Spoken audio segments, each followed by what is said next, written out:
దేవుని నామానికి మహిమ కలుగాక. హల్లెలూయా, praise the lord. మొదటిగా తండ్రి దేవునికి నేను చాలా కృతజ్ఞతలు చెల్లిస్తున్నాను. ఆయన మరొకసారి మీ వద్దకు నన్ను తీసుకొచ్చినందుకు, అలాగే ఈ సహవాసంలోకి నన్ను ఆహ్వానించిన దైవజనులు ఆనందయ్యను బట్టి, వారి కుటుంబం బట్టి మరొకసారి కృతజ్ఞతలు చెల్లిస్తున్నాను, తెలియపరుస్తున్నాను. అలాగే సంఘం అందరూ కూడా నా హృదయపూర్వక వందనాలు తెలియజేస్తున్నాను. Praise the lord. Hallelujah, hallelujah. పిల్లరా, మరి చాలా సంతోషం. ప్రతి సంవత్సరం కూడా ఇటు రీతిగా సంఘంలోని మరి ఈ యొక్క 10 దినాలు ఉపవాస ప్రార్థనలు జరగడము, సంఘానికి ఇది ఒక మరి క్షేమాభివృద్ధి కొరకు ఒక చాలా ప్రాముఖ్యమైన పెట్టు. దేవుని స్తోత్రాలు. హల్లెలూయా. సంఘంలోని అభివృద్ధి పొందడానికి ఏదైనా ఒక మెట్టు ఉన్నదంటే అది ఉపవాస ప్రార్థన. ఒకసారి గట్టి చేద్దాం. హల్లెలూయా. దేవుని నామానికి మహిమ కలుగాక. ఆమేన్. ప్రభు కూడా ఆయన అంటున్నారు, ఉపవాస ప్రార్థన తప్ప మరి దేని వల్ల కూడా అటు కార్యములు జరగవు. హల్లెలూయా. దేవుని అద్భుత కార్యములు జరగాలంటే అటు ఉపవాస ప్రార్థన వల్లనే. ఆమేన్. కాబట్టి మరి అలాంటి ఉపవాస ప్రార్థనలు మరి సంఘంలో అలా జరగడము, అది కూడా 10 దినాలు కూడా మీరు మీ పనులన్నీ చక్కబెట్టుకొని దేవుని సంఘంలో రావడం, వచ్చి సహకరించడం ఇది చాలా ఆశీర్వాదకరం. దేవుని స్తోత్రాలు. హల్లెలూయా. అంతేకాకుండా ఈ ఆలోచన సేవకులు మరి మన దైవజనులు ఆనందయ్య గారి హృదయంలో ప్రభు పెట్టడం కూడా అది ఒక ఆశీర్వాదకరం. దేవుని స్తోత్రాలు. ప్రభు ఒక ఆలోచన సేవకునికి ఇచ్చారంటే అది సాధారణమై ఉండదు. ఆమేన్. హల్లెలూయా. అలాంటి ఒక ఆలోచన కొన్ని సంవత్సరాల క్రితము దైవజనులని ఒక హృదయంలోని భావం పెట్టారు. ఈ ఒడిశాలోని తెలుగు సేవకులందరూ కూడా ఒకటి అవ్వాలి. హల్లెలూయా. ఈ రోజుకి మేము ఆ సేవా పరిచర్యలోని కొనసాగించి అనేక మంది సేవకులు మేము కలిసి మరి ఒడిశా ప్రాంతం కోసం ప్రార్థన చేయగలుగుతున్నామంటే మరి దేవుని సేవకులైన ఆనందయ్య గారు వారి యొక్క భారము, వారి యొక్క తలంపులు అందులో ఎంతోగా ప్రాముఖ్యం ఉన్నది. హల్లెలూయా. దేవుని నామమున మహిమ కలుగాక. ఆమేన్. అంతేకాకుండా నాలాంటి ఎంతో మంది సేవకులకు మీ యొక్క పరిచర్య ద్వారా మరి అన్ని రకాలుగా కూడా నా ప్రార్థన పూర్వకంగా కాకుండా అన్ని విషయాలుగా ప్రోత్సాహం ఇస్తున్నందుకు మరొకసారి సంఘానికి, సంఘ సేవకుని నా హృదయపూర్వక తెలియజేస్తున్నాను. దేవుని స్తోత్రాలు. హల్లెలూయా. పిల్లరా, ఈ యొక్క సాయంకాల సమయంలోని ప్రభు మాకు ఇచ్చిన ఒక తలంపు మనం జ్ఞాపకం చేసుకుందాం. అది కీర్తనలు 118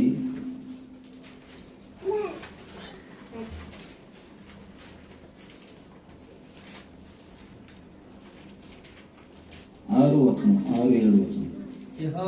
యెహోవా నా పక్షమున ఉన్నాడు, నేను భయపడను. యెహోవా నా పక్షం వహించి నాకు సహకారి అన్నాడు. నా శత్రువుల విషయమైన నా కోరిక నెరవేరుట చూసేదను. దేవుని నామానికి మహిమ కలుగాక. హల్లెలూయా.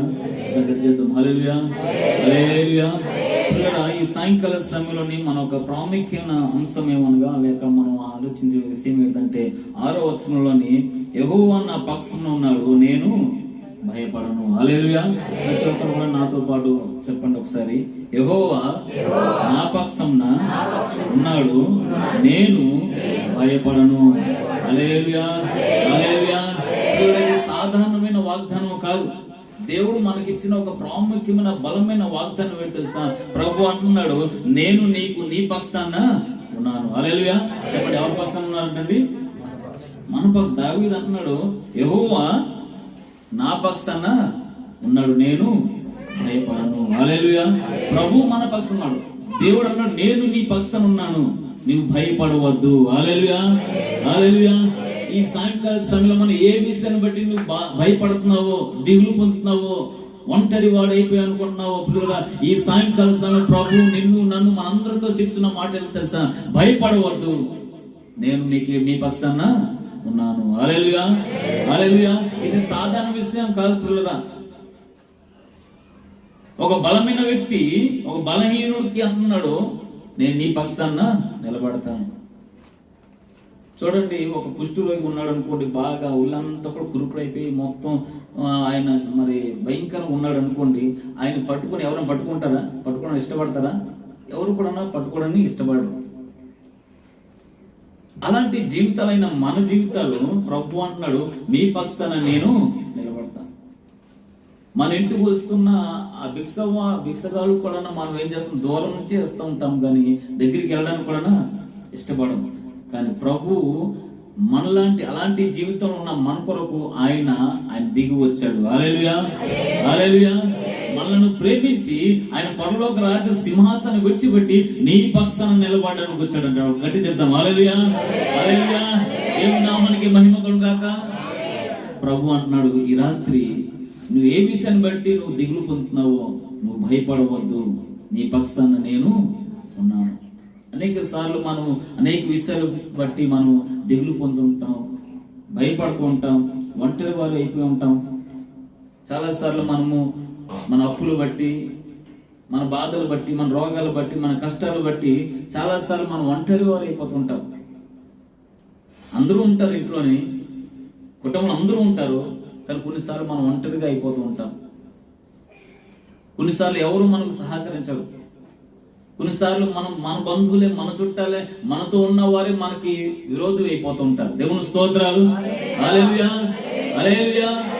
ప్రియులారా, ఏ భర్త అయితే ప్రమాణాలు చేస్తుంటారో నీ జీవితం చివరి వరకు కూడా ఏంటండి, నీ చావులో, నీ బతుకులో, నీ రోగంలో, నీ వ్యాధిలో, అన్నింటిలో కూడా నేను ఎలాగుంటాను, నీకు తోడుకుంటానని వాగ్దానం చేసిన భర్త కూడా సమయం వస్తే భార్యను ఏం చేస్తున్నారంటండి, విడిచిపెడుతున్నారు. కానీ నా ప్రభు అంటున్నాడు, సదాకాలం నేను నీకు తోడుగా ఉంటాను. హల్లెలూయా, హల్లెలూయా, హల్లెలూయా. తన గర్భంలోనే జన్మించిన కుమారుడు, పిల్లలు తన తల్లిదండ్రులు మర్చిపోతారు, విడిచిపెడుతున్నారు. కానీ నా ప్రభు అంటున్నాడు ఏంటి తెలుసా పిల్లరా, ముదిమి వచ్చే వరకు నేను నిన్ను ఎత్తుకుంటాను. ఒకసారి గట్టిగా చెప్తాం హల్లెలూయా, దేవుని నామానికి మహిమ కలుగాక. ఆమేన్. ఆయన అన్నాడు, నేను నీ పక్షాన ఉన్నాను, నువ్వు భయపడవద్దు. ఈ రాత్రి మనం ఏ విషయంలో నువ్వు భయపడుతున్నావు, ఏ విషయంలో నీవు ఒంటరిగా అయిపోయావు, ఈ రాత్రి ప్రభు నీతో నాతో వాగ్దానం వేడిస్తున్నా తెలుసా, నేను నీ పక్షాన నిలబడ్డాను. హల్లెలూయా, హల్లెలూయా. అసలు మామూలు మాట కదా అది. సర్వలోకాన్ని సృష్టించిన సృష్టికర్త ఆయన నీతో నిలబడతాడంటండి. హల్లెలూయా, హల్లెలూయా.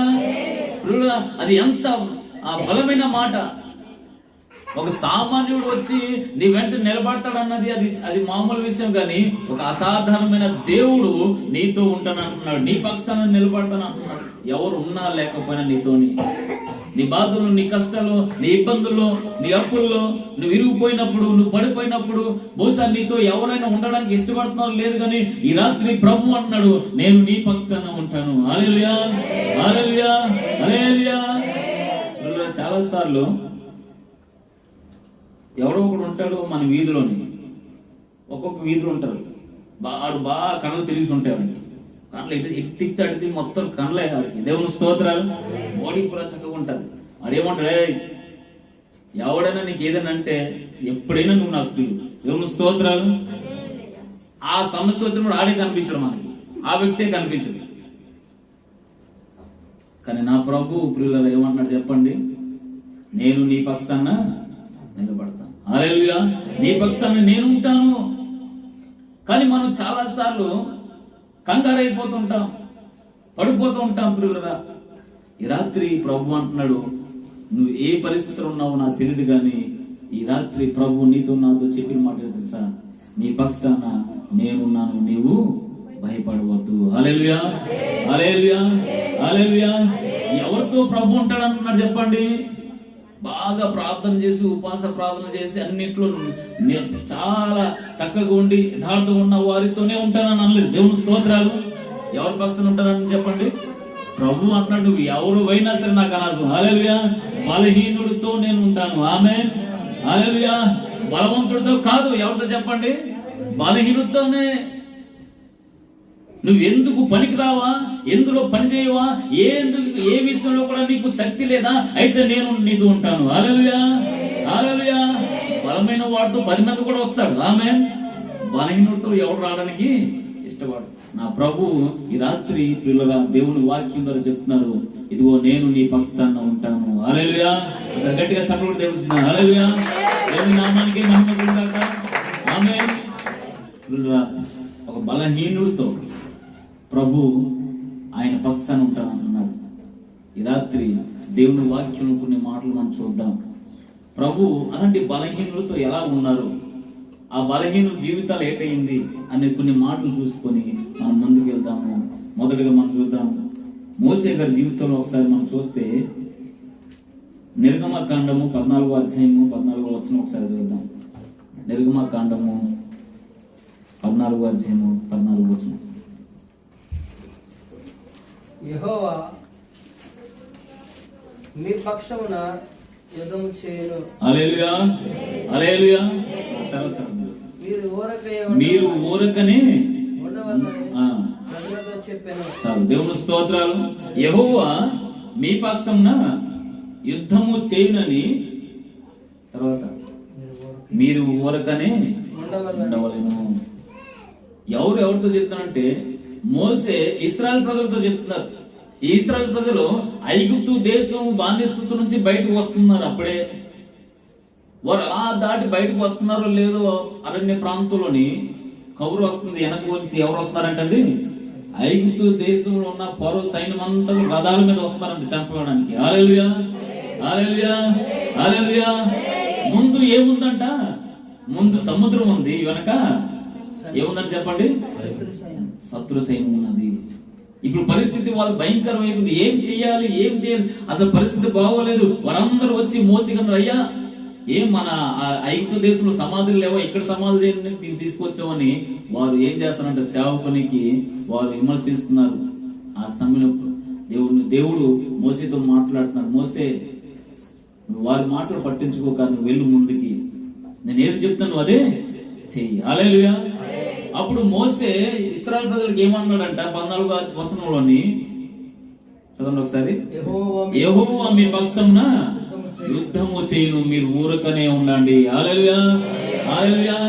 అసలు ఎవరి పక్షాన దేవుడు నిలబడతాడు అన్నాడంటే మోసే తరపున, ఇశ్రాయేలు ప్రజల తరపున. ఈ బానిసత్వ జీవితంలో బ్రతుకుతూ ఎటువంటి ఉపయోగం లేకుండా వారు పడిపోతున్న పరిస్థితిలోని ప్రభు అన్నాడు, నేను మీ పక్షాన యుద్ధం చేస్తాను. హల్లెలూయా. అసలు మోసే ఎలాంటి వాడంటే మోసే మాటలు రావు. మోసే బలహీనుడు, ఆయన బలవంతుడు కాదు, సూర్యుడు వీరుడు కాదు. హల్లెలూయా. పొరపాటున డెలివరీ ఉన్న ఏది ఎక్కడండి? పొరవ ఇంటి దగ్గర అక్కడ ఉన్నాడు కానీ అక్కడ పెద్ద అయ్యాడు కానీ అసలు ఆయన ఎవరు అలాంటి వాడంటండి? బలహీనుడు. హల్లెలూయా. ఆయన ఒక బలహీనుడు. దేవుడు ఆయనతో మాట్లాడినప్పుడు దేవుడు అంటున్నాడు, నీవు నిలబడాలి మోసే, నువ్వు ప్రజల పక్షాన, నా పక్షాన ప్రజల కొరకు నువ్వు నిలబడాలి అంటే మోసే అంటున్నాడు. నిర్గమకాండం 4వ అధ్యాయం 10వ వచనంలోని, నాకు మాట్లాడడం సరిగా రాదయ్యా, నాకు మాట్లాడడం సరిగా రాదు, నేను బలహీనుడు. నేను ఈ రాత్రి పిల్లరా, నువ్వేం మాట్లాడాలి, ఎక్కడ ఎలా ఉండాలి, ఎలా నడవాలి, ఏది నీ బ్రతుకు అని నువ్వు ఆలోచించినప్పుడు పిల్లరా, ప్రభు ఈ రాత్రి నీతో నాతో మాట్లాడేది సార్, నీ పక్షాన నేను నిలబడతాను. హల్లెలూయా, హల్లెలూయా. నీ పక్షాన నేను నిలబడతాను అంటున్నాడు పిల్లరా. ఆయన నిలబడిన వాడు ఆయన సామాన్యమైన వ్యక్తి కాదు, ఆయన అసామాన్యుడైన వాడు. ఆయన ఈ లోకాన్ని సృష్టించిన వాడు, సృష్టికర్త. నీ వెంట నిలబడతాను అంటున్నాడు. హల్లెలూయా, హల్లెలూయా. మోసే వెంట నిలబడు. మోసే ఒక సాధారణమైన వ్యక్తి. ఆయన చేతులు ఏముందంటండి? ఒక కర్ర మాత్రమే ఉంది. మోసే అన్నాడు, నీవు ఆ సముద్రం దగ్గరికి వెళ్ళి ఏం చేయి, ఆ కర్రను బట్టి ఏం చేయి, నీ చేయిని చాపు. అప్పుడు నీళ్లు సముద్రం 2 భాగాలు అయిపోయింది. ఒకసారి గట్టి చెప్దాం. హల్లెలూయా, హల్లెలూయా. దేవుని నామానికి మహిమ కలుగాక. హల్లెలూయా. ఎవరు చేశారంటే ఆ పని? దేవుడు తన పక్షాన చేశాడంటండి. ఆమేన్. వారికి ఎటువంటి ఉపయోగం లేదు, ముందుకు వెళ్ళడం త్రోవలేదు, వెనక శత్రువు ఉండగా ఆ సమయంలో రాయబడిన పై వచనాల్లోని దేవుడు వారి మొరను విన్నాడంట. ఇశ్రాయేలు ప్రజల మొరను విన్నాడంట. వారి కన్నీరు విన్నారంట, వారి కన్నీరు చూశాడంట, వారు ఏడుపులు విన్నారంట. వారు మొర విని దేవుడు మోసేదన్నాడు, మోసే వారు చెప్పు, మీరు ఊరకనే నిలబడండి. హల్లెలూయా. మీ పని ఏం లేదు, మీరు ఊరకనే నిలబడండి, మీ పక్షాన కార్యం నేను చేస్తాను. హల్లెలూయా, హల్లెలూయా. మోసే నువ్వు చాలా సార్లు ఎంతో ప్రయాసపడుతున్నావు, ఏదేదో విషయం కొరకు కష్టపడుతున్నావు. మీరు ఎంత ప్రయాసపడినా, ఎంత పోరాడినా నీకు విజయం దొరకడం లేదు. నువ్వు ఏదో చేయాలనుకున్నావో అది చేయలేకపోతున్నావే. ఈ రాత్రి ప్రభు అంటున్నాడు, నీ పక్షాన నేను నిలబడతాను. హల్లెలూయా, హల్లెలూయా, హల్లెలూయా. ఎంత ఎంతో మంది దగ్గరికి మనం వెళ్ళాం, ఎవరెవరికో మనం ఆ సహాయం అడిగాం. కానీ ప్రియులరా, బహుశా ఆ కార్యం అవటం లేదేమో, నీ కార్యం అవటం లేదేమో, నువ్వు అనుకున్నది జరగటం లేదేమో. ఈ రాత్రి ప్రభు నీతో నాతో చెప్పిన వాగ్దానం ఏంటి తెలుసా? భయపడవద్దు, నీ పక్షాన నేనున్నాను. హల్లెలూయా, హల్లెలూయా. మోసే తరపున, మోసే పక్షాన ఎవరు నిలబడారంటండి? స్వయంగా దేవుడే నిలబడ్డాడు. హల్లెలూయా, హల్లెలూయా. ఈ రాత్రి ప్రియులరా, మన జీవితాల్లో కూడా ప్రభు అన్నాడు, నేను నీ పక్షాన ఉంటాను, నీ పక్షాన నేను ఉంటాను. మోసే ఒంటరి వాడైపోయాడు. చుట్టూ ఎవరున్నారంటండి? ఇశ్రాయేలు ప్రజల చుట్టూ వారందరూ కన్నీరు ఉన్నది. చుట్టూ వారు ఆయనను విమర్శిస్తున్నారు. ఒంటరి వాడైపోయాడు. ఎవరు చెప్పండి? మోసే ఒంటరి వాడైపోయాడు. ఫరో ఇంట్లో లేడు, అరణ్యంలో ఉన్నాడు, ఇంత ప్రజలు నడిపిస్తున్నాడు. ఇప్పుడు అపాయంలో పడిపోయాడు. వెనక చూస్తే దేవుడి మాట విని వారందరూ మోసుకొచ్చాడు.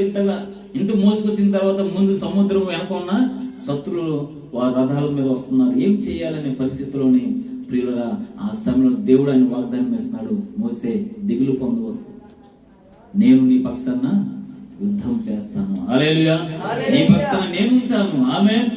ఈ రాత్రి ప్రియులరా, మనందరూ ప్రతి ఒక్కరి పట్ల, ప్రతి ఒక్కరి జీవితంలోని ప్రభు ఆయన అన్నాడు, నేను నీ పక్షాన నిలబడతాను. హల్లెలూయా, హల్లెలూయా. ఈ రాత్రి ప్రియులరా, మోసే జీవితంలో మనం చూస్తున్నాము, దేవుడు ఆయన పక్షాన నిలబడి ఒక అద్భుతమైన కార్యం చరిత్రలో ఎప్పుడు ఎక్కడ జరగనిది, విన్నది ఇప్పుడు వరకు జరగలేదు. హల్లెలూయా, అవునా కదండి? సముద్రం రెండు భాగాలు అయిపోయి వారు నేల మీద నడుచుకుని వెళ్ళారంటండి. దేని మీద నడుచుకుని వెళ్ళారంటండి? నేల మీద నడుచుకుని వెళ్ళారంట. అంత అద్భుత కార్యములు మోసే గారి ద్వారా దేవుడు చేశాడు. ఆయన పక్షాన నిలబడిన దేవుడు ఈ రోజు నీ పక్షాన కూడా నిలబడడానికి సిద్ధంగా ఉన్నాడు.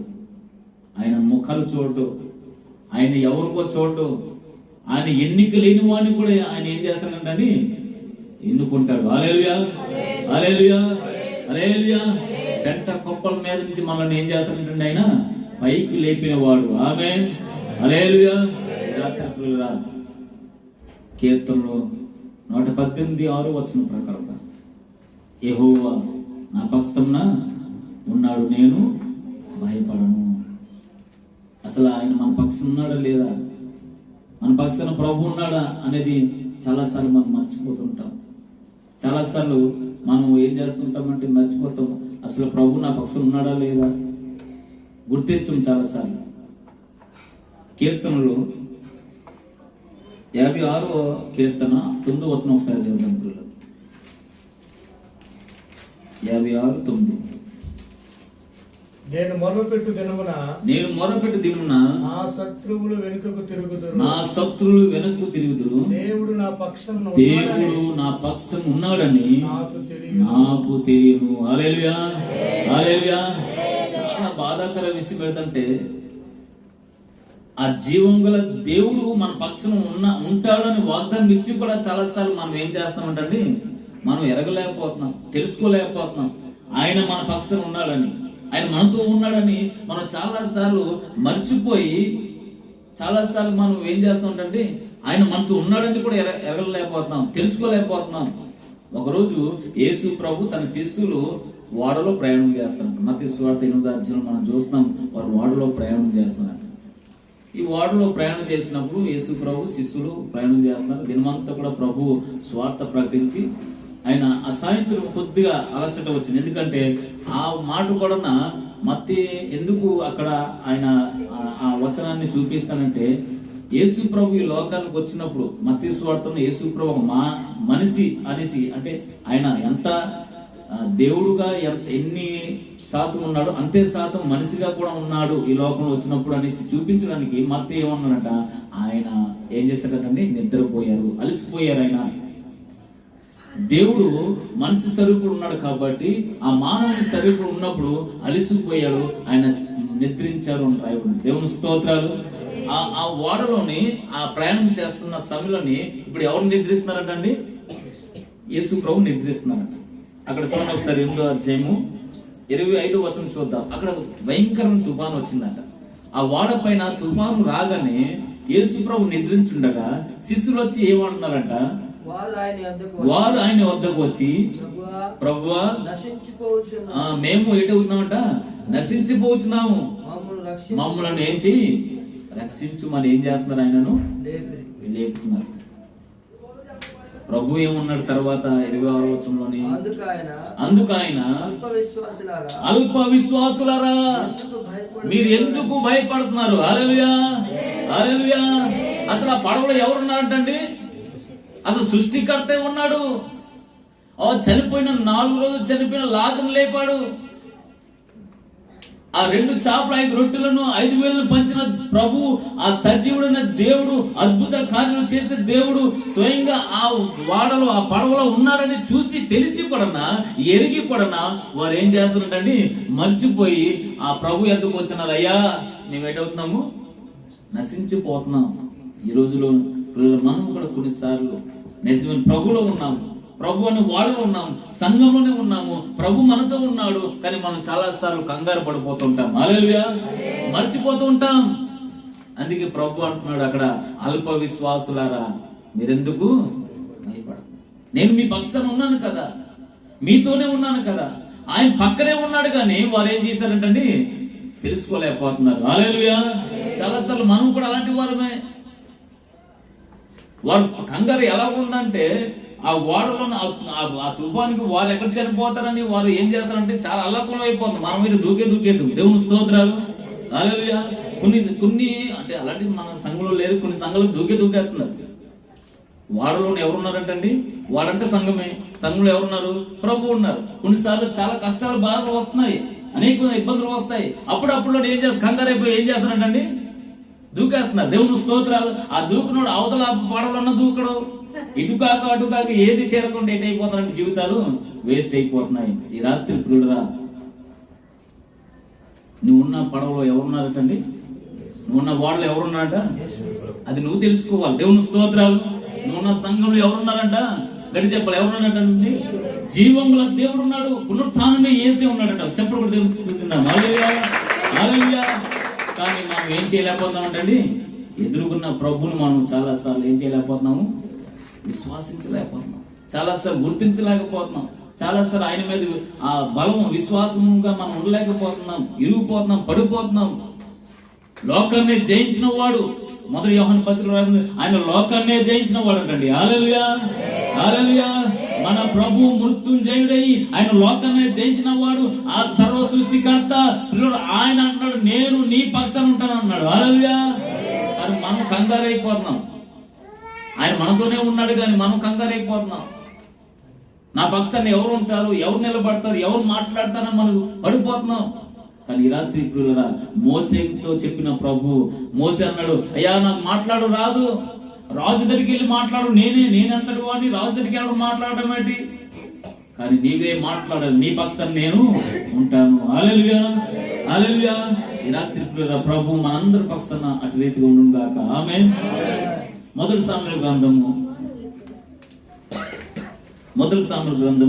17వ అధ్యాయము 47వ వచనం మనం చదువుకుంటే, ఇక్కడ దావీదు విషయంలో మనం చూస్తున్నాం పిల్లరా. అప్పుడు యెహోవా ఈటి చేతను రక్షించువాడు కాడని దండు వారందరూ తెలుసుకుందరు. యుద్ధము యెహోవాదే. హల్లెలూయా, చెప్పండి గట్టిగా హల్లెలూయా. యుద్ధం ఎవరిదటండి? యెహోవాదే. ఎవరు అంటున్నారు? ఒక బలహీనుడు అంటున్నాడు. ఎవరితో అంటున్నాడట? ఒక బలవంతుడైన గొలియాతుతో అంటున్నాడు. అసలు ఈ గొలియాతు ఎవరు? ఫిలిష్తీయులు దండెత్తి ఈ మన ఇశ్రాయేల్ మీదకి వచ్చినప్పుడు వారిలోని ఎవరు అంత బలమైన వాడు లేరు. సౌలు రాజే గాని అంత బలమైన వాడు లేడు. వారితో నిలబడడానికి ఎవరు పోటీ లేరు. ఎవరబ్బానంటే ఎంతో మంది బలిష్ఠులు వస్తున్నారు, కానీ ఎవరు కూడా ముందుకు రాలేకపోతున్నారు. హల్లెలూయా. ఎందుకంటే గొలియాతు ఎలాంటి వాడంట? పిల్లలు చాలా బలిష్టమైన వాడు. ఒక 10 మంది కలిస్తే ఒక గొలియాతు. హల్లెలూయా. ఒక 10 మంది బలిష్ఠులైన, ఒక బలమైన పైమానుల మనుషులు కలిస్తేనే, 10 మంది కలిస్తే ఎవరంటండి? ఒక అంత ఎత్తిన వ్యక్తితో ఒక బాలుడైన, ఒక బలహీనుడైన, గొర్రెల కాపురైన ఒక దావీదు నిలబడ్డాడంటండి. హల్లెలూయా, హల్లెలూయా. ఆ దావీదుని చూసి గొలియాతు అన్నాడు, నన్ను నువ్వేమనుకుంటున్నావు, కుక్క అనుకుంటున్నావా, ఒక కర్రను రాయి పట్టుకొచ్చావంటే అప్పుడు దావీదు ఏమన్నాడంటే చెప్పండి, నా దేవుడు, చదవండి ఒకసారి, అప్పుడు యెహోవా కత్తి చేతను ఈటి చేతను కాడని ఈ దండు వారందరూ తెలుసుకోవాలి, యుద్ధము యెహోవాదే. హల్లెలూయా, హల్లెలూయా, హల్లెలూయా. ఒక బలహీనుడైన దావీదుతో ప్రభు అన్నాడు, నేను నీ పక్షాన ఉంటాను. ఒక బలహీనుడైన వానితో అన్నాడు, ఒక బలమైన వాడుగా నేను ఉంటాను. హల్లెలూయా. ఆయన తన పక్షాన ఉన్నాడు కాబట్టి ప్రియులారా, గొలియాతు లాంటి వాడిని ఏం చేశాడంటే జయించగలిగాడు. ఈరోజు నీ జీవితంలో, నా జీవితంలో చాలా మంది గొలియాతు లాంటి వారు వస్తూ ఉంటారు. ఎలా చాలా గొలియాతు లాంటి అనేకమైన కష్టాలు మనకు ఎదురవుతూ ఉంటది. అది వాటిని చూసి మనం ఏమనుకుంటే, ఇంత పెద్ద సమస్య, ఇంత పెద్ద అప్పే, ఇంత పెద్ద రోగమే, ఏది ఇంత పెద్ద సమస్య, ఇంత పెద్ద, ఇవన్నీ పెద్దవిగానే కనిపిస్తాయి. హల్లెలూయా, హల్లెలూయా. అవునా కాదండి? మన ముందున్న కష్టాలు, ఇబ్బందులు ఇవన్నీ కూడా చాలాసార్లు మనం చూస్తుంటే మనకు చాలా పెద్దగానే కనిపిస్తుంటాయి, గొలియాతులాగా కనిపిస్తూ ఉంటాయి. దాన్ని ఎలా నేను జయించాలి, ఎలా పోరాడాలి, ఎలా నేను ముందుకు వెళ్ళాలి అని మనం ఆలోచించినప్పుడు ప్రభు అంటున్నాడు, ఇదిగో నీ పక్షాన, చెప్పండి ఎవరి పక్షాన ఉండండి, నీ పక్షాన నేను ఉన్నాను. హల్లెలూయా, హల్లెలూయా, హల్లెలూయా. ప్రభు మన పక్షాన ఉంటే విజయం మనదే. ఈ రాత్రి ప్రియులారా, నువ్వు జయించలేని ఆ గొలియాతుని నువ్వు జయించాలనుకుంటే ప్రభు నీ పక్షాన ఉన్నాడని నువ్వు విశ్వాసించాలి. ఆ ప్రభును నమ్ముకోవాలి. ఆ ప్రభు మీద నీవు ఆధారపడి ఉండాలి. ప్రభువుతోనే నువ్వు ఉండాలి పిల్లరా. ఈ దావీదు దగ్గర ఏ రకంగా కూడా క్వాలిటీ లేదు, క్వాలిఫికేషన్ లేదు, ఏమీ లేదు. దేవుడికి కావాల్సింది ఒకటే, నమ్మకమైన వాడు కావాలి. హల్లెలూయా, హల్లెలూయా. ప్రభును సమర్పించుకున్న వాడు కావాలి. దావీదు ప్రభును సమర్పించుకున్నాడు. అన్నాడు, అయ్యా ఈ రోజు ఎలాగైనా నా దేవుడు నా చేతికి నీకు అప్పగిస్తాడు. హల్లెలూయా. నీ దండు వారందరూ తెలుసుకుంటారు. ఎప్పుడైతే అని ఆయన ఏం చేస్తాడంటండి, ఆయన చేతిలో రాయి తీసి వేసాడు పిల్లరా, ఒకే దెబ్బకు చెప్పండి ఎడతాడండి, ఈ గొలియాతు కిందన పడ్డాడంట. ఒకసారి గట్టిగా చెప్తాం, హల్లెలూయా, హల్లెలూయా. ఒకే దెబ్బకి గొలియాతు కిందకు పడగానే గొలియాతు చేతున్న కత్తిని తీసి ఆయన తలను అక్కడే. ఈ రాత్రి పిల్లరా, నీ శత్రువుల పైన 7వ వచనం మనం చూస్తున్నాం. ఆ కీర్తనలో 118 7వ వచనం, నీ శత్రువులు నీ నుండి పారిపోవాలంటే, నీ మీదకు వస్తున్న శత్రువులు నీ నుండి పారిపోవాలంటే ప్రియులారా, యెహోవా నీ పక్షాన ఉంటాడంటండి. హల్లెలూయా, హల్లెలూయా.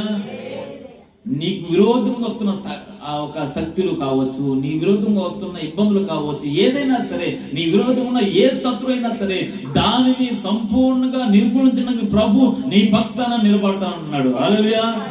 ఆయన నీ పక్షాన ఉన్నవాడు పిల్లరా, నువ్వు గుర్తించుతున్నావా? ఈ రాత్రి పిల్లరా మనం చూస్తున్నాం, బలహీనుడితో ఒక బలమైన వాడు నిలబడతాడంట. ఇది ఒక సామాన్య వ్యక్తి సామాన్యమైన మాట కాదు. మనం చాలాసార్లు మనకి ఎవరు ఒక ఎమ్మెల్యే, ఏ కార్పొరేటర్, ఎవరు ఏదో మనకు తెలిస్తే చాలు మనం వైట్ అవుతున్నాం, భుజాలు ఎగరేస్తాం, ఏమంటాం, ఆయన మనకు తెలుసు. దేవుని స్తోత్రాలు. కానీ పిల్లరా, రాజులకు రాజు, ప్రపంచాన్ని సృష్టించిన వాడు, ఆయన నీతో ఉంటానంటున్నాడు. హల్లెలూయా. నీ పక్షాన నేను నిలబడతాను. నీ ఏ పరిస్థితిలో అయినా సరే, ఎవరు విడిచిపెట్టినా సరే, నేను మాత్రం నిన్ను విడిచిపెట్టను. హల్లెలూయా, హల్లెలూయా. యుద్ధం ఎవరిదంటండి? యెహోవాదే. హల్లెలూయా. యుద్ధము యెహోవాదే, యుద్ధము యెహోవాదే, యుద్ధము యెహోవాదే. అందరూ కలిసి పాడతాం గట్టిగా బిగ్గరగా. యుద్ధము యెహోవాదే, యుద్ధము యెహోవాదే, యుద్ధము యెహోవాదే, యుద్ధము యెహోవాదే, యుద్ధము యెహోవాదే. వ్యాధులు మనలను పడదూసిన, బాధలు మనలను, ఆమేన్. వ్యాధులు మనలను, గట్టిగా బిగ్గరగా పాడదాం. విశ్వాసమునకు కర్తైన యెహోవా మన అండ, విశ్వాసమునకు కర్తైన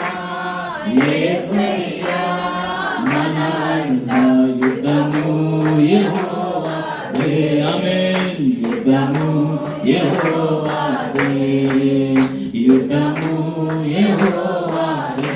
ఆమేన్. స్తోత్రాలు. దేవుని నామానికి మహిమ కలుగుగాక. ప్రియులారా, మన యుద్ధము యెహోవా మన పక్షాన చేస్తారంటండి. హల్లెలూయా. నీకు విరోధము ఏది వచ్చినా సరే దాని ప్రభు అన్నాడు, నేను దాని పక్షాన నిలబడతాను. హల్లెలూయా. మోసే పక్షాన ప్రభు నిలబడ్డాడు, దావీదు పక్షాన ప్రభు నిలబడ్డాడు. ఈ రాత్రి ప్రియులారా మరొక మాట చేసుకొని మనం చివరిగా ప్రార్థన మనం వెళ్దాం. ప్రియులారా, యోహాను సువార్త 8వ అధ్యాయంలోని ఒక స్త్రీ విషయంలో మనం చూస్తున్నాం. ఈ స్త్రీ పాపం చేత పట్టబడిందంట. ఇక్కడ శాస్త్రులు పరిశీలు 3వ వచనం నుంచి చదివితే 2వ వచనం నుంచి యోహాను సువార్త 8వ అధ్యాయం 2వ వచనం నుంచి చదివితే, వారు ఒక పాపినైన స్త్రీ, ఒక వ్యభిచారం చేత పట్టబడిన ఒక స్త్రీని పట్టి తీసుకొచ్చారు యేసు ప్రభు దగ్గరికి. యేసు తిరిగి దేవాలయంలోకి రాగా ప్రజలందరూ ఆయన ఎదురుకు వచ్చిన కనుక ఆయన కూర్చుండి వారికి బోధించుచుండెను. శాస్త్రులను పరిశీలను వ్యభిచారమందు పట్టబడిన ఒక స్త్రీని తోడుకొని వచ్చి ఆమెను మధ్య నిలబెట్టి బోధకుడా ఈ స్త్రీ వ్యభిచారము చేయుచుండగా పట్టుబడను. అట్టి వారిని రాళ్లు రుబ్బి చంపవలనని ధర్మశాస్త్రంలో మోషే మనకు ఆజ్ఞాపించను కదా, ఆయనను నువ్వేమి చెప్పుచున్నావని ఆయనను అడిగిరి. దేవుని నామానికి మహిమ కలుగుగాక. ప్రియులారా, మనం చూస్తాము ఈ వ్యభిచారం చేత పట్టబడిన ఒక స్త్రీని అంట యేసు ప్రభు దగ్గర తీసుకొచ్చారు. చూడండి, ఎవరు తీసుకొచ్చారటండి? శాస్త్రులు పరిశీలు తీసుకొచ్చారు. వచ్చి ఏమంటున్నారంటే, పరీక్ష చేయాలని, ఆయన పరీక్షించాలని ఏమన్నారంట? ధర్మశాస్త్రం రాయబడింది, వ్యభిచారం చేత పట్టబడిన స్త్రీని ఏం చేయాలి? రాళ్ళతో కొట్టి చంపాలి. మీరేమంటారు చెప్పండి అన్నారు. హల్లెలూయా. అయితే ప్రభు అక్కడ ఏమన్నారంట, ఆయన ఏమి అనుకుంటే ఏం చేస్తుంది చెప్పండి? ఆయన నేలను వంగి ఏదో రాయడం మొదలు పెట్టాడంట. రాస్తే ఏమన్నారంట, మీలో పాపం లేనివాడు మొదటగా ఆమెను కొట్టండి అని చెప్పారు. చెప్పి ఆయన మళ్ళీ రాయడం మొదలు పెట్టాడంట. ఏం రాశారో మరి ఎవరికైతే తెలీదు, అది తెలియపడుతున్నారు. దేవుని స్తోత్రాలు. కానీ పండితులు, బైబుల్ స్కాలర్స్ వారు చెప్తున్నారు, ఆయన రాసింది ఏం రాస్తున్నారంటండి, ఆమెతో పాటు ఆ పాపములోని పట్టబడిన వారు పేర్లు రాస్తున్నారని చెప్తున్నారు. దేవుని స్తోత్రాలు. అయితే లేదు, కానీ కొంతమంది జ్ఞానులు, పండితులు, స్కాలర్స్ వారు చెప్తున్న మాటలు, వారితో ఆమెతో పాటు ఆ వ్యభిచారంలో పట్టబడిన వారి పేర్లు అక్కడ రాస్తున్నారటండి. హల్లెలూయా. ప్రభు అంటున్నాడు, మీరు ఎవరైతే పాపం లేదో వారే మొదట ఏం చేయండి? రాయి వేసి కొట్టండి. అందులో ఒక మాట ప్రత్యేకంగా రాయబడింది అక్కడ మొదట్లోనే. అక్కడ శాస్త్రులు పరిశీలు ఎవరిని తీసుకొచ్చారంటండి? వ్యభిచారం చేత పట్టబడిన స్త్రీని. అంటే వ్యభిచారం చేత ఏటైందంట? ఆమె పట్టబడింది. వ్యభిచారం అనేది, లేకపోతే ఈ పాపం అనేది పిల్లల ఒక రోజు తప్పకుండా ఏటవుతుందో చెప్పండి? పట్టబడుతుంది. హల్లెలూయా. పిల్లు అనుకుంటుంది, నేను కళ్ళు మూసుకున్నాను, లోకమంతా కూడా ఏటైపోయిందంట? చీకటి అయిపోయింది. ఏమనుకుంటా చెప్పండి? లోకమంతా కూడా ఏటైపోయింది. చాలాసార్లు మనం అనుకుంటాం, మనం చేస్తున్న తప్పులు మా సంఘస్థులు చూడట్లేదే, సేవకుడు చూడటం లేదే, నా భర్త చూడటం లేదే, నా భార్య చూడటం లేదే, నా పిల్లలు చూడటం లేదే అని మనం అనుకుంటున్నాం. కానీ మన భ్రమలో ఉన్నాం. పిల్లి కళ్ళు మూసుకుంటే అయిపోతుందా? లోకమంతా చూస్తున్నారు. ఎవరంటండి? దేవుడు చూస్తున్నాడు. హల్లెలూయా. హల్లెలూయా. అందుకే పట్టబడింది రాయబడినది. అనగా ఒక రోజు తప్పకుండా ఏటవుతుందంటండి? పాపము తప్పకుండా పట్టబడుతుంది. హల్లెలూయా. హల్లెలూయా. అది ఏదైనా సరే, నువ్వు ఏ వ్యసనము చేసినా సరే, ఈ రాత్రి పిల్లల నువ్వు పట్టబడతావు. నువ్వు పట్టబడక మునుపే ఆ పాపాన్ని విడిచిపెట్టాలి. హల్లెలూయా. హల్లెలూయా. ప్రభు నీ పక్షాన ఉన్నాడు, భయపడవద్దు. నువ్వు ఏ తప్పు చేస్తున్నావో, ఏ పాపము చేస్తున్నావో, ఏ వ్యసనము కలిగి ఉన్నావో, ఆ వ్యసనము ఈ రోజే నువ్వు విడిచిపెట్టాలి. ఈ ఉపవాస ప్రార్థన దినాలు చివరి లోపల నీకున్న ప్రతి వ్యసనాలు ప్రభు దగ్గర నువ్వు విడిచిపెట్టాలి. హల్లెలూయా. అది బహుశా అది చిన్న వ్యసనమే కావచ్చు, లేక పెద్దదే కావచ్చు, ఏదైనా సరే అది నీకు ప్రమాదమే. హల్లెలూయా. ఒక్కరోజు తప్పకుండా పట్టబడతావు. ఆ రోజు నీవు తప్పించుకునే మార్గము ఉండదు. ఆ స్త్రీ కూడా పట్టబడింది, తీసుకొచ్చారు. అయితే ప్రభు అంటున్నాడు, మీలో పాపం లేనివాడే కొట్టాలి. ఇక్కడ రాయబడిన మాట ఏంటో సార్, పెద్దవారి నుంచి చిన్నవారి వరకు కూడా అందరూ కూడా నెట్టేయారంటండి, ఆమెను విడిచి పోయారు. హల్లెలూయా, హల్లెలూయా. అసలు పిల్లలు ఆ ఊరందరూ కూడా ఒకటే అయిపోయారంటండి. ఎవరు శిక్షించడానికి చెప్పండి? ఆ పాపము చేత పట్టబడిన స్త్రీని శిక్షించడానికి ఈ శాస్త్ర పరిస్థితులు తీసుకొచ్చారు. బాగుంది. ఊరందరూ కూడా చుట్టుపోయారంట, ఊరందరూ ఒకటైపోయారంట అండి. ఊరందరూ కూడా ఆమెకు విరోధంగా నిలబడితే ప్రభు ఒక్కడే, నా ప్రభు ఒక్కడే ఆమె తరపున ఆమె యొక్క పక్షాన నిలబడ్డాడంట. హల్లెలూయా, చెప్పండి తెలుస్తుంది. హల్లెలూయా, హల్లెలూయా. నీకు విరోధంగా ఎంతమంది లేచినా సరే నీ పక్షాన ప్రభు ఉంటాడు. హల్లెలూయా, హల్లెలూయా. నువ్వు అనుకుంటున్నావు నాలాంటి పాపి పక్షాన ప్రభు నిలబడతాడా, ఆయన పరిశుద్ధుడు కదా అని అనుకుంటే పిల్లరా, నీలాంటి పాపి నాలాంటి పాపి కొరకే ఆయన పరలోక రాజ్యం విడిచిపెట్టి ఈ లోకాన్ని దిగి వచ్చాడంటండి. హల్లెలూయా, హల్లెలూయా. నేను పాపులను రక్షించడానికి వచ్చానన్నాడు. ఆమేన్. నశించిన దాన్ని వెదకి రక్షించడానికి వచ్చాను. ఆమేన్. నశించిపోతున్న నీలాంటి నాలాంటి జీవితాల కొరకు ప్రభు ఈ లోకాన్ని దిగి వచ్చాడు. పిల్లరా, ఆయన నీ పక్షాన్ని నిలబడడానికి సిద్ధంగా ఉన్నాడు.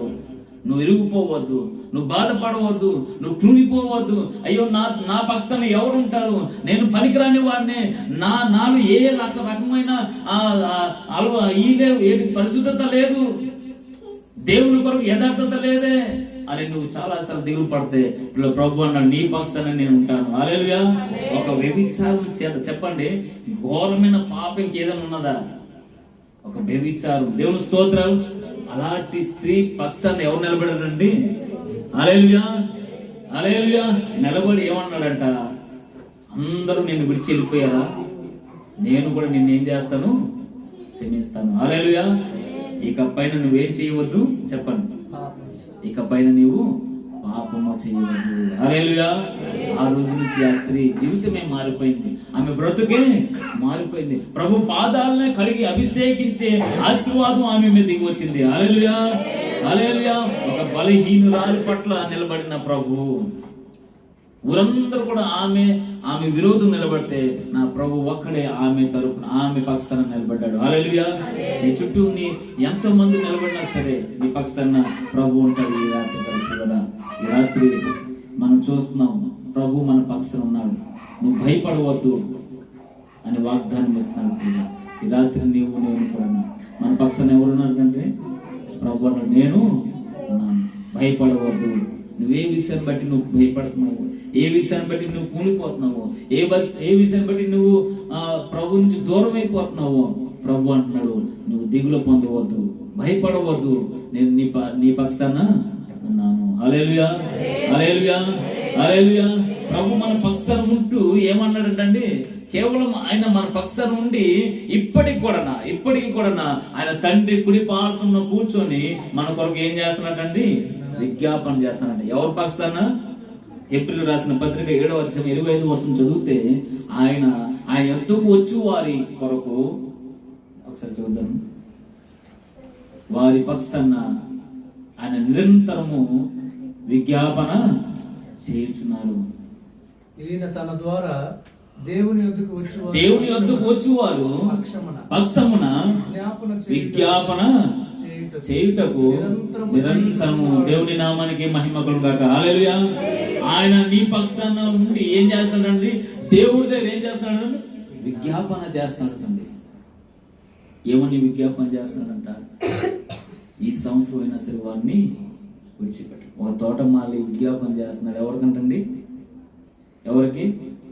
ఆ తోట యజమానునికి. అయ్యా ఈ ఒక్క సంవత్సరం విడిచిపెట్టు, ఎలాగైనా సరే ఎరువు వేసి ఏం చేస్తాను, ఫలించినట్టుగా నేను దాన్ని జాగ్రత్త తీసుకుంటాను. బహుశా ఈ 2024 ఈ దినాలు మనం చూడగలగామంటే మన పక్షాన ప్రభు ఏం చేస్తాడండి, విజ్ఞాపన చేస్తాడు. ఈ సంవత్సరం అన్న గడువు అని ప్రభు తండ్రి, ఈ సంవత్సరం గడువి వారు నా కొరకు ఏం చేస్తారు, ఫలిస్తారు, నా కొరకు వారు ఫలిస్తారని ఆయన విజ్ఞాపన చేస్తున్నారు. పిల్లరా, ఆ విజ్ఞాపన చేస్తున్న ప్రభు దగ్గర ఇప్పటికి కూడా మనలో నా మార్పు ఉన్నదా?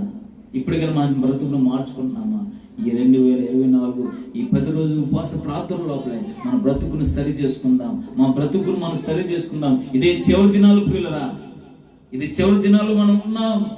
ఏ గడియ ఏ సమయం మనకు తెలీదు, ఎప్పుడు ఎవరికి ఏం జరుగుతుందో మనకు తెలీదు. మనం సమయం ఉంటూనే మన బ్రతుకులు మనం ఏం చేసుకుందాం, సరి చేసుకుందాం. హల్లెలూయా, హల్లెలూయా. మన ప్రభుత్వం ప్రార్థన చేద్దాం. మనకు ఎలా ప్రార్థన చేయాలో మనకు తెలియదు కాబట్టి తండ్రి ఆత్మయే మన పక్షాన్ని ఏం చేస్తుందండి. రోమ 8:31 ప్రకారం 8:26 ప్రకారంగా ఆత్మ ఏం చేస్తుంది, మన పక్షాన విజ్ఞాపన చేయుచున్నది. హల్లెలూయా, హల్లెలూయా, హల్లెలూయా. ఈ రాత్రి పిల్లగా దేవుడు మన పక్షాన ఉండగా 8:31 ప్రకారంగా మనకు విరోధి ఎవరు? దేవుడు అన్నాడు, దేవుడే మన పక్షాన ఉండగా, ఆయనే మన పక్షాన ఉండగా ఏంటండి మనకి విరోధి ఎవరు? ఎవరు దమ్ము ఉంది కదా మన విరోధం నిలబడడానికి? దేవుని స్తోత్రాలు, హల్లెలూయా. జీవగల దేవుడే మన పక్షాన ఉంటే ఎవడు మన ముందు నిలబడగలుగుతాడు? ప్రభు అన్నాడు, సాతాను ఏంటంటే పునాది సంఘం ఎదుట ద్వారములు నిలవలేవు. హల్లెలూయా. సంఘం ఎదుట పాతాళ లోకము ద్వారాలు ఏంటండి నిలవలేవు. హల్లెలూయా. నీ ఎదుట సాతాను నిలబడలేడు. ఆమేన్. ఎందుకంటే నీ వెనక ఎవరున్నారంటే జీవం గల తండ్రి ఉన్నాడు. హల్లెలూయా, హల్లెలూయా. మరణించి తిరిగి లేచిన దేవుడు ఉన్నాడు. పిల్లరా రండి, కళ్ళు మూసుకుందాం, నిల్చుందాం. ప్రతి ఒక్కరు కూడా ప్రభు దగ్గర మన జీవితం సమర్పించుకుందాం. ఈ రాత్రి నీ పక్షాన నా పక్షాన ప్రభు వాగ్దానం ఇస్తున్నారు. ఆయన మన పక్షాన ఉన్నారు. ప్రతి ఒక్కరు కూడా సమర్పించుకుందాం. ప్రభు దగ్గర ప్రతి ఒక్కరు సమర్పించుకుందాం. ఆయన మన పక్షాన ఉన్నారంట. ప్రతి ఒక్కరు కూడా స్తోత్రాలు, స్తోత్రాలు. కొన్ని నిమిషాలు ప్రతి ఒక్కరు మన నీవు నన్ను విడువనంటివే, నా తల్లియు నీవే, నా తండ్రియు నీవే, నా తల్లిదండ్రి నీవే యేసయ్యా.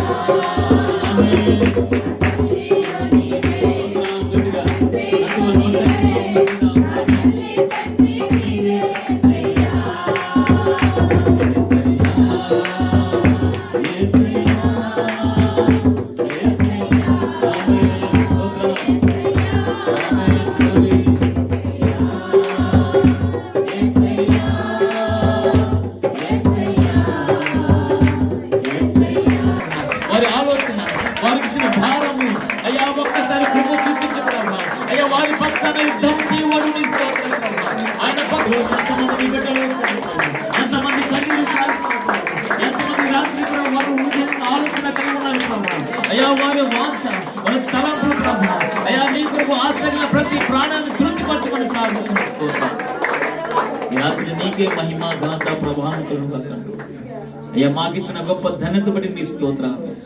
ఈ నిమిషాల్లో ప్రభు నిన్ను మహిమపరచడానికి మాకు ఇచ్చిన ప్రభు ధన్యత బట్టి నీ స్తోత్రాలు. వచ్చిన బిడ్డలందరూ ప్రభు వారి పనులన్నీ చక్కబెట్టుకుని నా దేవుని సన్నిధికి రావాలని ప్రయాసపడి ప్రభు ఈ 10 దినాలు ప్రభు ఆరాధన కొరకు ప్రభు సిద్ధపడి ప్రభు ఏడో దినం వరకు ప్రభు వచ్చిన బిడ్డలందరూ దీవించండి. ముందుకున్న దినాలన్నింటిలో ప్రభు అద్భుత రీతిగా కార్యాలు జరిపించి ప్రభు అద్భుత రీతిగా ప్రభు సాక్ష్యాలతో నిలబెట్టి మనం ప్రార్థిస్తాం. నీ స్తోత్రాలు. ఈ స్థలమంతా ప్రభు నీ ఆత్మాభిషేకంతో నింపండి. ప్రతి కుటుంబంలో ప్రభు ఒక్కరైనా నశింపబడకూడదు ప్రభు, ఒక్కరైనా విడవబడకూడదు ప్రభు. ప్రతి ఒక్కరు నీ రాజ్యం ఉండాలని ప్రార్థిస్తున్నా ప్రభు. నీ రాకడలో మేమందరం ఉండాలి ప్రభు. నీ స్తోత్రాలు. ప్రతి బిడ్డలు ప్రభు ఈ రోజు ప్రభు రక్షింపబడాలని ప్రార్థిస్తున్న స్తోత్రాలు. మహిమ గ్రంథ ప్రభు నిర్పందమని ఈ పరిచర్యకి ఇంకా ప్రభు దీవించి ఇంకా అభివృద్ధి పరచమని అయ్యా ఎంతో మంది సేవకులకు అయ్యా ధారాళంగా పరిచర్యలు ప్రభు మాకు ప్రభు సహకరిస్తున్న ఈ సంఘాన్ని ఇంకా దీవించమని ప్రార్థిస్తున్నాం ప్రభు. వారి ప్రభు ఇచ్చిన గొప్ప సమృద్ధి వారి గృహాలు ఎల్లప్పుడూ ఉండను కాకని ప్రార్థిస్తూ మహిమ ఘనత ప్రభావాలు మీరే యేసుక్రీస్తు నామములో చిన్న ప్రార్థన